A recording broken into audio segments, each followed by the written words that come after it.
Forevermore.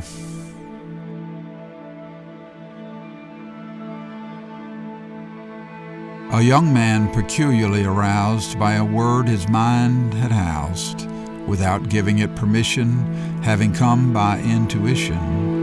Marveling at its huge dimension, he gave it all the more attention. But his assessing was no blessing, merely depressing. Forevermore. All this musing and meditation only brought him the realization that the next life was beckoning with a sure day of reckoning. With a conscience clearly sounding, piercing in his head and pounding, no escaping nor confounding this resounding forevermore.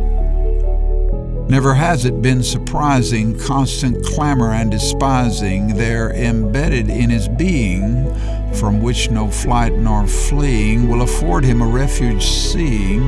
He'll never cease disagreeing with heaven to even the score in this war forevermore. While commanded to be contrite, he'll have his way stating his right. With all his might, he stands to fight to satisfy his appetite. Disregarding heaven's command, joining others who withstand, flaunting God's just demands, he'll be banned forevermore. Thinking God is his loving friend, with him in rebellion, steeped in sin, is to carve a God who's imaginary.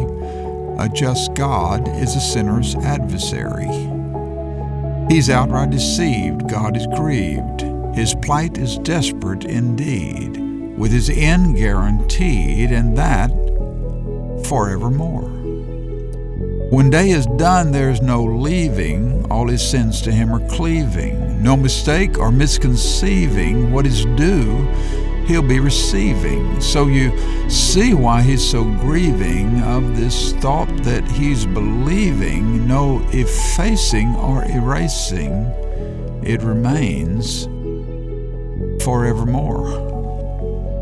But a strange thing happened one day. He saw the folly of going astray, and broken in heart began to say, why am I ruining myself this way? Here's a great mystery set on display, light hath shined from so far away. Nothing now is as it was before, all is changed forevermore. In one stroke divine intervening gives this word a whole new meaning.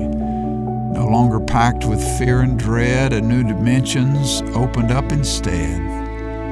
Afraid no more to go through death's door, nothing can harm him there anymore, seeing that Jesus triumphantly bore his sins all away forevermore. Ashamed of a life so bursting with pride, he lays all his weapons of warfare aside. No more this glorious God to deride, in him forever now he'll confide. His soul overflows with joy inside, now that the precious blood's applied. A life in glory he'll not be denied. He's justified forevermore. So there's his story. It's stated clear, with not a word that's insincere, and no attempt to bring forth a tear. It's merely there to read and to hear. Most people read and go on their way, and sad to say, only think of today. And all these lines, like a windy day, are blown away forevermore. But I do pray you're one of the few whose thoughts run deeper to where you'll pursue these verses again till they all ring true and they become a living part of you forevermore.